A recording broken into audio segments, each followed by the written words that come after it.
I'm not worried. Hi, everyone. My God, there's like loads of people here. It's brilliant. It's really good to see this group growing. I am Lisa Tighe. I run Lisa Tighe Therapy and Coaching. I help people with their emotions. I run, as I said, I run one-to-one sessions. I do small workshops. What else do? I run retreats. My next one's in Spain. My bread and butter clients, I suppose, are people that are suffering with anxiety. They need help with confidence. They may be feeling they have got some big life changes coming up and they want to overcome things like that. But what I love to do is help people find their purpose and passion and live purposefully, because when you live purposefully, everything feels just right. So I've been running my business for about it's been 6 years. I've been practicing my skills for over 10 now. I am a master practitioner of NLP, timeline therapy and hypnosis, and I practice EFT tapping, which is an energy therapy, and matrix re-imprinting. So I always write things down, everything down, so that I know where I am. So I'm not a professional speaker, so I will probably fluff it up here and there today, but I am an expert in my field, but I can't speak professionally. I'll just do the best that I can, okay? So today, I'm not going to bore you with my techniques and skills and stuff like that. We're going to talk about stories, life stories, any stories really, because everyone loves a good story. Just been talking about this to Neil, haven't we, and to Molly, I have, just about, networking is a brilliant example of stories. So we all come here to create more business and to make really good connections, and we talk about our businesses, but really I never remember anything hardly about your business. What I always remember is something that you've told me about your life story, and I find that really, really interesting. I'm a big lover of films, and it's always kind of like the underdog, the sideline character that I really sort of get hooked in on, the backstory of things. So things like, Shrek, everyone loves, well, I hope you all love Shrek, one of my favourite films. The gingerbread man, right, is my absolute favourite character. His little, no, not my gumdrop buttons, all of that malarkey, I love all that, he was brilliant. The backstory, it's not all about Shrek, it's about him for me. Grease, my favourite film in the whole world. Oh, yeah, I love John Travolta as Danny Zuko and all of that, but actually I love Marty, Maraschino, like in Cherry. The little pink lady, she didn't have a massive role, but she was like the sideline story, she was great. Dirty Dancing, oh God, I loved it. Stories in there were brilliant, but my favourite character and story was the sister, Lisa. Her little story, do you all know that bit? Yeah, where is my pink iridescent lipstick? These things stick in my head, and I'm sure people's stories from here will have stuck in your heads. It's what we remember, they're really memorable. Stories also have a way of shaping our lives. So they do this. Stories, without us even being aware, will shape our lives. We don't even know it's happening. So think about some times in your childhood. Things that have happened, events, times, happy, sad, upsetting, hurtful, whatever it is, scary. There's loads of times that you can think back to. And what I want you to think, I've put some little bits of paper and a pen on each table. Just take a bit of paper, get a pen, and just think about the most memorable story from your childhood that comes up. I don't need detail, I'm not going to do anything with it. It's just for you to think. So when you're talking to people, what's the first thing that you talk about? What's your family story? I don't need a detail, just write down a word related to, like a funny time when you were little, or something really sad that you remember when you were little. Just something like that. Just do that now, will you, if you don't mind? Like I said, I don't need detail. Not going to do anything with it. And if you can't think of anything, it doesn't matter.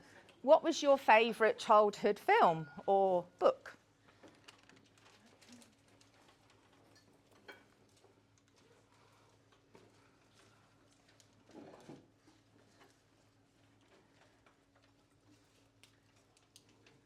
Even if it's just the word that comes to mind is absolutely fine.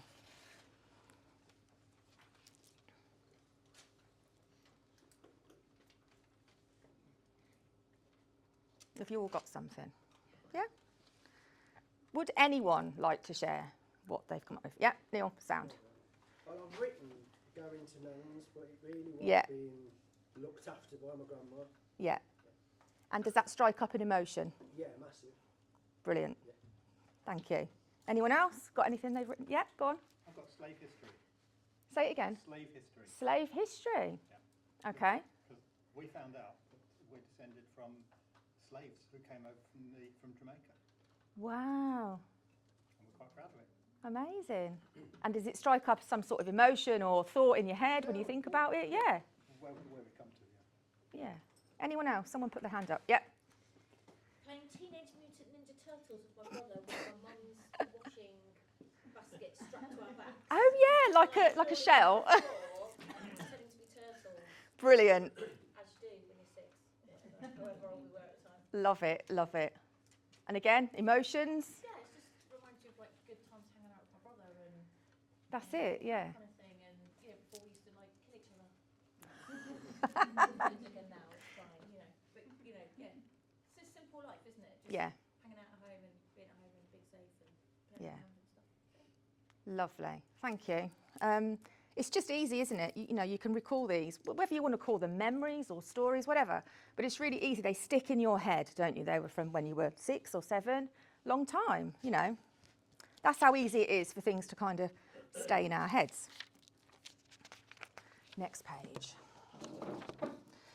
So I'm going to share with you a couple of my stories. And I've had to really think carefully about these. What is suitable for networking?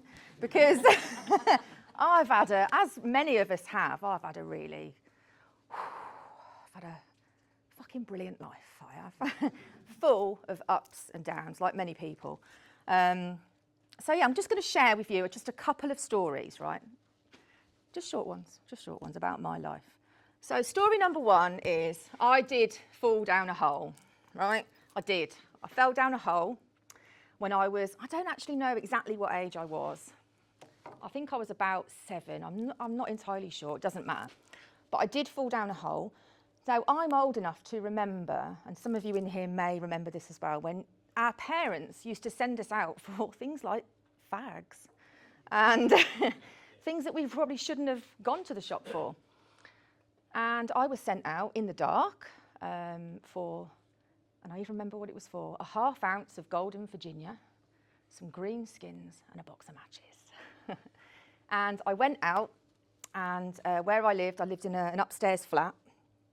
And I went out, it was very dark. Went down the alley to go to the shop, and they'd been digging next door, right? And I didn't see it, it was no lights or anything. I fell down this hole, right? Honestly, I know that was, it's horrible, isn't it? This isn't an X Factor sob story, by the way, either.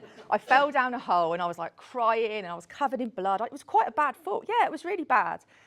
So I went back home, right, just up the stairs, and I went in to my mum and dad, and I was like, oh, I fell down a hole. So they patched me up, and then they went, off you go, then get back down the shaft. Honestly, I was like, what? So off I went down the shaft for me ½ ounce of Golden Virginia and come back.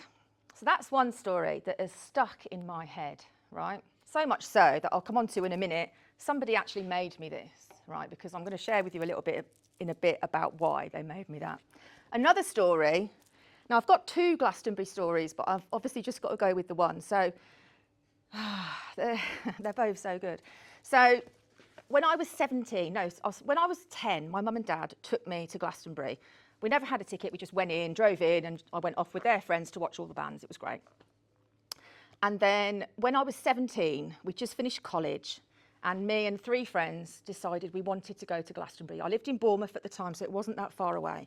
And so we thought, well, how are we going to get there? What are we going to do? So one of our friends' parents just took us in their car, literally dropped us off in the middle of like nowhere. I don't think it was near the bloody festival. I think it was just like on the side of the road. Right, girls, see you later. Me and 3 friends. I probably had about 15 quid on me. We had 1 sleeping bag between us. I think some of us, the others had like about a tenner, 15 quid or so, each. It's probably quite a lot of money then. We had no idea what we were going to do, how we were going to get in. So we're going around the back of the fields and we're like trying to find a way in, because you can get in. You can definitely get in. So we're trying to find it. We couldn't get in. So we were like, what are we going to do? We can't get home. We're 17. We've got no money. We've only got this 15 quid. And we're going to be buying all sorts of stuff with that. So we're not spending that on getting home. So one of my friends saw some security guards walking around. And she had this brilliant idea. She went, excuse me, we've had our tickets stolen. And these security were like, oh, no, come with us. So this is no word of a lie. So these security took pity on us, sat us down, and were like, come on, girls, pull it together, you'll be all right. They said, we need to take you to CID to be interviewed. We were like, oh no, because we haven't really had our tickets nicked. So off went to CID, separately interviewed. Thankfully, all our stories matched. There wasn't much of a story. We haven't got any tickets. And they took pity on us again, and they said, right, okay, come with us. And we followed the security to Michael Evis's farmhouse, went through, said hello to Michael. All right, Michael. Walked through and went in to Glastonbury. Seriously, we just walked in, we were like, yes, get in. The other side of that was we managed to do 2 nights with 1 sleeping bag and £15 each. And we decided on the Sunday morning, we've had enough, we want to go home. We couldn't get home, so we hitchhiked back in the back of a chicken van. That's how we got home. Again, these are stories that have shaped my life, right? So when I fell down that hole, and what happens when you remember these stories about your childhood, often, and most of the time without even realising, in those moments of time of these events, happy or sad, we create a belief, right? What do we make it mean? So, with my falling down a hole, this is why someone did this for me. This was like until about 6 years ago, when I trained as a master practitioner, NLP, my partner, we had to do some work on each other. And I kept coming back to this, but I fell down a hole, I fell down a hole, I fell down a hole. And I made it mean, in my head, at that moment in time, that no one cared. Just in that small moment of time, I fell down a hole, therefore no one cares. So how did I live my life for the next few years? Exactly thinking that no one cared about me. So I was like full of self-sabotage, I was like drinking, doing this, doing that, bad relationships, that sort of thing. Just not looking after myself because I really firmly believed that nobody cared because I'd fell down a hole and no one cared. There's a belief. It's a story, but a belief was formed then. Make sense? Good. I don't know where I am now. It was only until really I did that course that she made me this, because she was like sick. My partner was sick of me going on about it. Oh my God, get a grip, it's not that bad. That I realised, do you know what? I'm going to investigate this a little bit. What really happened falling down that hole, and was it really as bad as I made out and stuff? So I did, and I learned all these skills, and I asked questions around it, and they did care about me. It was just in that moment, I just thought no one did. So I had the power to go, actually, do I need to be living like this? Is this good for me? No. So I changed it, and it literally changed my life. The Glastonbury story, on the other hand, when we got into Glastonbury through Michael's house, and then we walked in, we were like, oh my God, we've done it on our own, 3 17-year-old girls with 15 quid. What I made it mean was, absolutely anything is possible. If we can do this, we can take over the world. And I've never had to change that story, that belief, because it's worked so well for me. So when things have been really, really difficult, I've kind of remembered that Glastonbury story and thought, I can do it. It's okay, I can do this. Anything is possible. If I can get in that field, I can do it. And it's really helped me move forward. So, where am I now? This is where I'm blind. Yeah. Last bit, people. So stories are really, really powerful because they do form a lot of our beliefs. So a bit of advice really, or a bit of guidance around stories that you might be playing in your heads all the time, whether it be about your personal life or your business. Things like, oh God, I'm too thick to do that, or I'll never make that money, or no one's ever going to be a client, or whatever it is that may be going around your head that you probably think of every day. Ask yourself some questions around it, really. are they serving me? Is this narrative, is this story, is this belief, is it serving me well? Is this belief or story supporting the life that I want to live? And clearly that, nobody cared, was not supporting the life that I wanted to live. It wasn't helping me at all. And another good one is, when you think about those stories and those words that go around your head, is it even yours? Is it even your story? Is it something that someone's told you that might not even be true? You've just heard it and you're like, oh, that's true. It might not even be yours. And you can also ask, and it really works well with negative stuff, really, really well, is what did I make that mean? Like with mine, nobody cared. What did you make it mean? You know, someone says, well, she's rubbish at that. What do you make it mean? Because what they say, what people say in the events are important, yeah, but they're not as important as what we make things mean. And that can be the real crucial thing to moving forward. So yeah, have a think about that. And all I've got left to say is, on stories, they all lived happily ever after. The end.